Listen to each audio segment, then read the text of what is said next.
Hello, this is David at Everything Economics, and today we're going to talk about Producer Price Index, or PPI. And this is an overview of wholesale inflation. A lot of times you will hear Consumer Price Index, or CPI, in the news, and that's for consumers. But for Producer Price Index, or PPI, this is for actual companies who are producing or manufacturing goods or services, well, particularly goods, and to help them see how inflation is affecting them. All right, well, what is the Producer Price Index? The PPI is a family of indexes that measures the average change over time in the selling prices received by domestic producers for their output. Uh, this data, this PPI data, is published monthly by the U.S. Bureau of Labor Statistics, or sometimes referred to as BLS. It measures the price changes from the perspective of the seller and not the buyer. So this is for companies that are selling goods or service goods, and it's not for individual consumers or households. The core idea is that it tracks the prices of the first commercial transaction for goods and services. Think of it as a measure of wholesale inflation. Right, let's go to what does a PPI measure? Well, the PPI tracks prices for nearly all goods producing sectors of the U.S. economy. This may include agriculture, mining, manufacturing, construction, anything where you are producing a good. The key distinction is that while the Consumer Price Index, or CPI, measures prices paid by consumers, which is kind of like your cost of living, the PPI measures prices received by producers, which is the cost of production. So think about it. When you are, let's say you're going to produce vehicles, cars.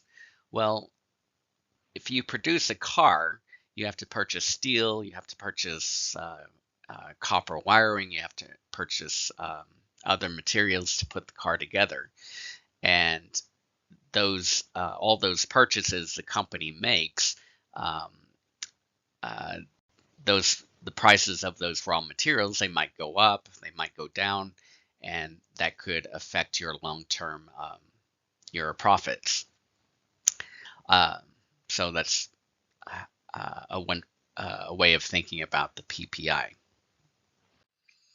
All right, well, why is it important? Well, the BLS collects price data for thousands of products from tens of thousands of companies. And the basic formula is PPI equals the current cost divided by the base period cost, and then multiply it by 100. Why is it important? Well, it helps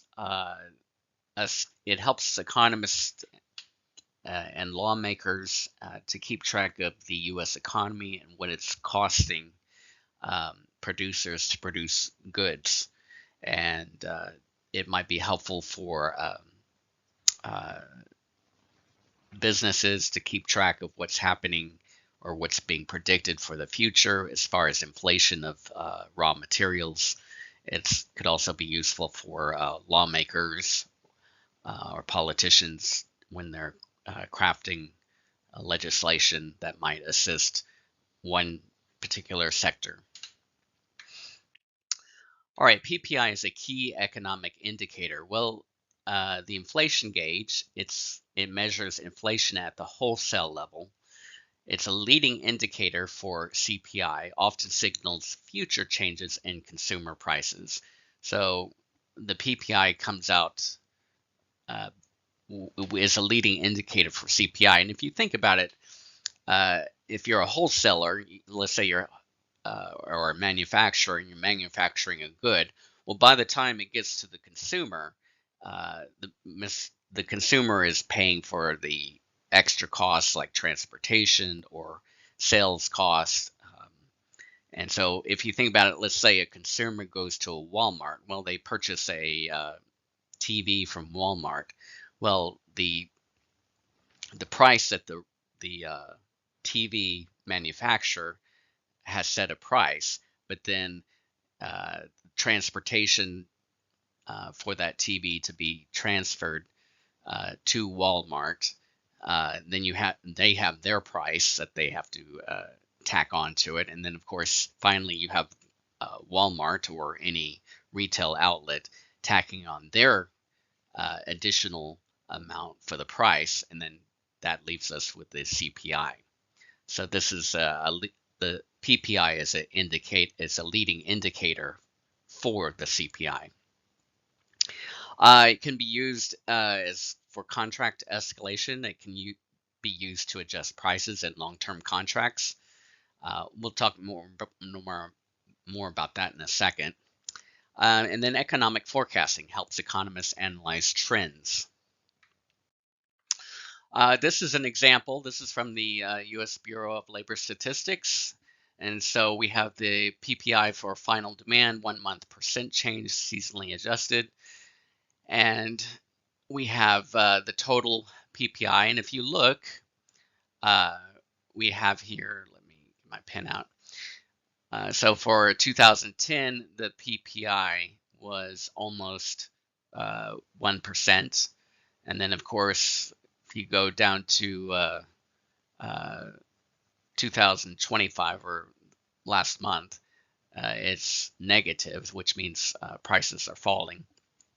But I want to point out that here in 2020, when we had the pandemic recession, the PPI dropped way below normal, and it was negative, about negative 1.25 or so. And that was because manufacturing had pretty much shut down or is highly limited during the pandemic. And then, of course, it shot back up during the inflation back in 2022 with because there was a huge pent-up demand for goods and services when people started going out and buying more things because they had been locked up, I guess, for about a year or so. All right, so that's an example from the BLS, and this is a scenario. As I said earlier, the PPI can sometimes be used for contract negotiation with companies. In this basic example, say a commercial bakery has a 1-year contract to supply bread to a large grocery store chain. The problem is the price of flour, which is a major cost for this bakery, is volatile. And the solution is that the contract includes an escalation clause tied to the PPI for grain mill products.